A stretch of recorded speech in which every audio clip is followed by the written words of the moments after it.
네, 이어서 2교 강의하겠습니다. 내일 공캠이 25분 되면 자동으로 로그아웃이 돼요. 그래서 좀 전에 3번에 법률의 적용, 4번에 거기까지 했고, 5번에는 또 그때 지금까지 1, 2, 3 사항에 쓴 걸 결론을 내린다라든가 뭐 이렇게 해서 자기 나름의 견해 간단하게라도 써는 거죠. 그래서 상기 위에서 같이 살펴본 바와 같이 나의 주장 또 나의 답변서에 이러이러한 걸 주장하고 싶었던 거다라고 기재하고 결론적으로 피고에게 원고에 응할 의무가 있음을 주장하면서 마무리하는 거죠. 그 다음에 그 밑에는 그 준비 서면에 따른 입증 방법, 즉 증거 같은 게 있다면 6번째 입증 방법하고 갑 1, 2호증이 소장에 붙어 있다면 갑 3호증에 또 어떤 서류, 갑 4호증에 어떤 서류에서 입증 방법 밑에다가 나중에 호증 정리하는 데도 도움이 되고 또 그 다음에 이 증거를 법원이 채택할 때 참조할 수 있게 호증을 매겨나가. 그래 그 밑에 입증 방법 밑에다가 증거 방법들을 감몇 호증하고 간단하게 서면에 제목 같은 걸 달게 되죠. 그래 주장 사실에 부합하는 내용을 서류를 호증 번호에 따라 그래 원고는 갑호증해서 1, 2, 3 이렇게 붙여나가고 피고가 준비 서면 낼 때는 1, 2, 3 이런 식으로 호증 번호를 부여하고 입증 방법을 구체적으로 쓰게 되는 게 준비 서면 작성 방법이죠. 그 다음에 7번째는 기타 연월일 기재하고 그 밑에 기명 날인 제출하는 자의 누군가 명확성을 기하고 그래 이름 쓰고 가로하고서 거기에다가 도장을 찍죠. 그래 지금까지는 아직 도장 찍는 도장 문화고 요즘에는 서명으로도 가능해요. 사인을 해서 제출해야 돼요. 끝으로 해당 법원 그래서 가령 성남지원 제 몇 민사부 또 몇 단독 귀중 이렇게 해서 수원지방법원 성남지원이 되죠. 또 제가 속해 있는 천안은 대전지방법원이 본원이고 대전지방법원 천안지원 제 몇 민사부 제 뭐 신민사부 민사 10부 귀중 이렇게 쓰죠. 제가 여기 캡처해 놓은 거는 실질적인 준비 서면을 나타내는 제출한 걸 제가 다운받아서 캡처한 거예요. 아까도 얘기했듯이 준비 서면에 이렇게 제목을 붙여놨고 또 여기 사건 이렇게 해서 사건 번호를 꼭 쓰게 돼 있죠. 2013 뭐 가단, 가합 이런 식으로 또 여기 이제 사건명, 부당이득 반환 뭐 이런 색, 또 원고 누구의 한 명, 피고 또 여기도 이름 썼고 또 대리인이 있다면 소송 대리인, 그 변호사 이름 쓰고 우리 사건에 관하여 피고 소송 대리인은 다음과 같이 변론을 준비합니다. 이렇게 쓰고 다음 그리고 여기부터 쓰고 싶은 내용을 1, 2, 3 이런 식으로 해서 작성해 나가는 거예요. 이거는 한 페이지만 했고 이게 접수됐기 때문에 이렇게 접수 번호가 있죠. 그리고 날짜 2013년 12월 며칠 그리고 여기 법원 담당 재판부가 표시가 돼요. 그리고 이게 접수인인데 이 접수인을 찍어서 부본을 상대방에게 보내주죠. 이게 실질적인 법원에 제출된 준비 서면의 캡처 화면이고 또 그거를 조금 더 형식적으로 이렇게 보면은 여기도 준비 서면 돼 있고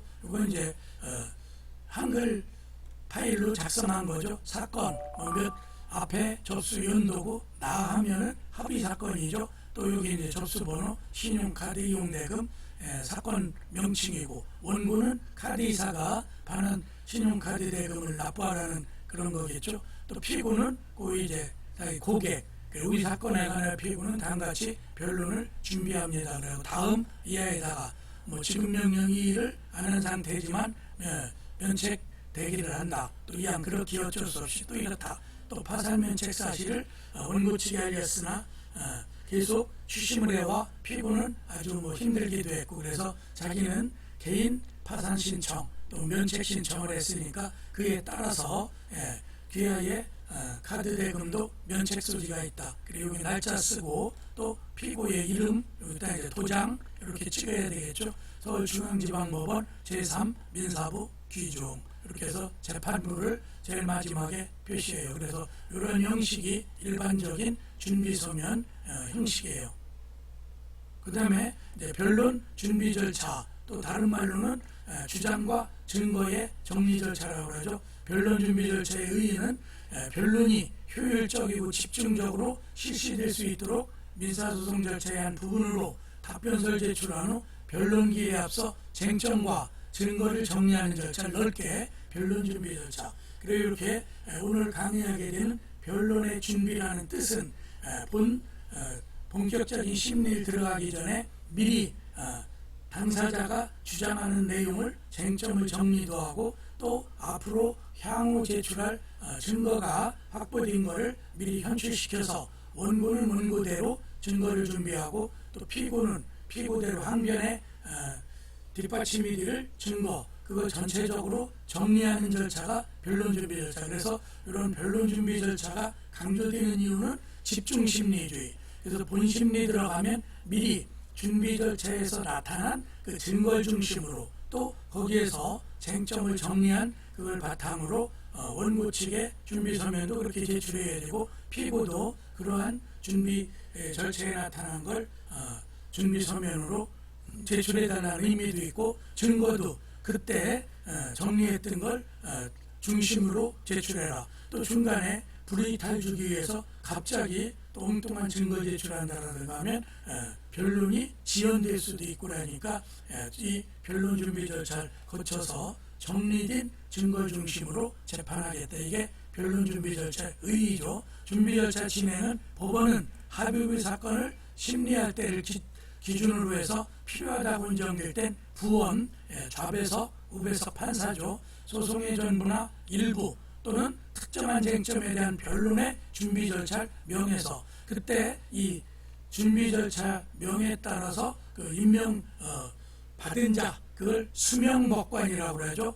특정한 그 준비 절차를 진행하기 위해서 합의부 3명이 다 나올 필요가 없잖아. 세 법관들이 그래서 그 명을 받은 수명법관이 준비 절차를 진행하죠. 변론 준비 절차는 크게 쟁점 정리 절차와 쟁점 정리 기일로 구분하고 이때 증거 정리도 함께 하는 거죠. 변론 준비 절차 진행은 재판장이 담당해서 소송지휘권의 하나죠. 합의 사건의 경우에 재판장은 합의부원을 수명법관, 그 준비 절차를 특별히 진행하기 위해서 명령받은 법관이죠. 변론 준비 절차를 담당하게 할 수 있다. 재판장은 필요하다고 인정할 때는 변론 준비 절차 진행을 다른 판사에게 촉탁도 가능하고 또 변론 준비 절차를 진행하는 재판장 등은 변론의 준비를 위하여 필요하다고 인정하면 증거 결정을 할 수도 있고 증거 채택이나 또 앞으로 갖고 온 그 증거를 정리하죠. 또 재판장 등은 필요한 범위 안에서 증거 조사도 실시해서 거기서 쌍방 간의 증거 확인 같은 걸 하는 거죠. 다만 증인신문 및 당사자 신문은 일정한 제한이 따라서 그건 본 변론이 들어가 심리 중 변론 중에 해야 되지 준비 절차 하는 게 적당하지 않겠죠.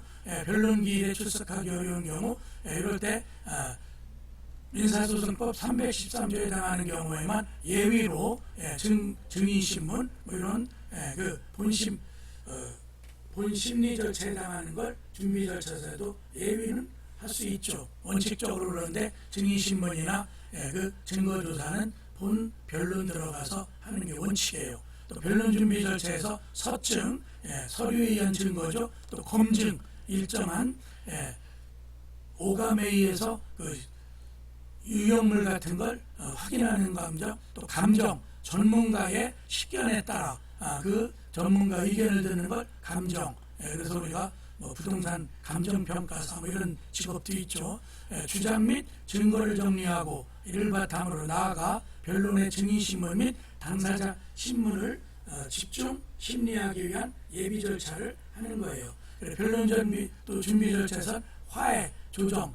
그래서 어느 정도 쟁점이 정리되면 그 당시 수명법관의 사실 파악에 따라 화해도 한번 권고해보고 조정, 권고 이런 걸 해서 사건을 조기에 끝낼 수 있게끔 할 수도 있는 거죠. 그래서 화해 권고 결정 이런 걸 할 수 있다. 또 변론 준비 절차를 통하여 쟁점이 정리되면 소송에 승패되어 어느 정도 정리가 된 것이어서 법원이 화해에 적극적으로 관여한다면 화해가 성립되면 사건은 종결되겠죠. 또 준비 절차에도 저번에 변론의 제1칙 중에 성명권, 성명준비명령 이런 거 설명했죠. 뭔가 불명료할 때 법원 측에서 구체적으로 그 내용을 밝히게끔 하는 게 성명권 행사죠. 그래서 준비 절차의 부여부는 수수법원 재량이기 때문에 뭐 준비 절차를 안 열었다고 해서 이거에 대한 불복이나 이런 건 없죠. 또 세 번째, 준비 절차 실시와 담당 기관, 준비 절차가 이제 마련되면 양 당사자를 소환하겠고, 준비 절차는 합의부원 중에서 지정된 수명법관이 실시. 그래서 합의를 해도 나머지 수명법관이 아닌 자들은 뭐 법정에 나올 필요 없겠죠. 수명법관이란 합의부 구성법관 중에 1인을 지정하여 일정한 사항의 처리를 맡은 법관, 합의체의 원활 신속한 활동을 위하여 화해 권고, 법원에서 증거조사나 준비 절차를 실시하는 법관이죠. 또 준비 절차는 변론의 예비 내지는 예행 정도가 되는 거죠. 그 다음에 네 번째, 준비 절차를 할 때는 또 조서, 준비 절차 진행된 사항을 기재해서 나중에 준비 절차에 진행된 걸 정리하고, 이 조서 작성은 판사가 이제 수명법관이 하겠죠. 그때 이제 준비 절차를 진행한, 그래서 준비 절차 진행된 사항을 물론 그 밑에 입회로 참석한 일반 계장 사무관이라든가 또 거기에 뭐 7급, 8급 이런 분들이 거기에 또 메모를 했다가 그걸 참조해서 조서를 작성해. 준비 절차에서도 법원 사무관 등이 참여하여 조서를 작성하는데, 여기에는 변론의 경과뿐만 아니라 당사자 공격 방어 방법 및 이에 대한 상대방의 진술을 기재해서 나중에 준비 절차에 나타난 게 명확하게 증거를 기술해 놓는 게 조서죠. 그 밖에 조서에는 규칙에 의한 준비 절차 시행 결과 등을 댄다. 그러면 이제 이 준비 절차 진행했는데 다섯 번째, 당사자 불출석 있으면 어떻게 되느냐. 당사자 일방이 준비 절차 기일에 출석하지 아니한 때는 그가 제출한 준비 서면이 있으면 이를 진술한 걸로 간주하고 변론을 진행하죠. 출석한 상대방에게 진술을 명하고, 그 출석한 자는 상대 방인에게 당이 아니라 그렇게 해서 지난번에 제가 제출한 준비 서면에 따라 진술합니다 이렇게 얘기하면 되죠. 그리고 조서 등본을 또 참석자에게 송달한다. 또 당사자 쌍방이 준비 절차 기일에 출석하지 둘 다 안 나온 거죠. 제출한 자도 안 나오고 상대방도. 수명법관은 다시 기일을 정하여 당사자 쌍방을 소환해서 준비 기일을 두 번째 또 열겠죠. 그래 신기일, 다시 잡은 기일 또는 그 뒤에 기일에 당사자 쌍방이 다시 또 불출석할 땐 1월 내 기일 지정 신청을 하지 할 경우에는, 그래서 두 번까지도 준비 절차를 하려고 소환했는데 안 나오면 그때 원고 측이든 피고 측이든 기일 지정을 스스로 적극적으로 해야 기일이 열리고, 그렇지 않으면 소치하, 원고도 안 나오고 피고도 안 나오고 그럴 때는 소치하로 간주해 버려요. 그래서 이제 소송이 종결되겠죠. 그래서 쌍방 당사자가 두 번 이에 걸쳐 이걸 기일에 대라고 하는데, 그럴 때는 그 후에 세 번째 기일 지정도 없다면 소치하로 간주된다. 뭐 이런 거죠. 여섯 번째는 준비 절차 종결의 효과. 그럼 준비 절차가 끝나면 어떻게 되느냐. 쟁점과 증거가 정리되어 변론 준비가 마쳐지니까 일정한 경우에 이제 본 심리가 집중적으로 시행되겠죠. 그래 이제 여기 중간에 보면 변론의 상정도 있고 실권이라는 말이 있는데, 준비 절차 조서 또는 이에 가름하는 준비 서면에 기재되지 않은 사항은 원칙적으로 변론에서 주장, 즉 일정한 실기라는 거죠. 공격 방어 방법을 준비 절차에 증거도 되도록이면 다 현출시키고, 또 앞으로 쟁점 정리에 어떠어떠한 사항을 하겠다고 쟁점 사항이 명확히 가려졌다면 그걸 중심으로 변론하고 증인 신문이라든가 또 이런 절차를 진행하는데, 그때 실기, 거기에 권리를 상실한다고 해서 이걸 실권 효과, 실기요 이렇게 얘기하죠. 제4절 변론의 내용 들어가면 변론에서 당사자의 구체적 이제 소송 행위로 들어가는 거죠.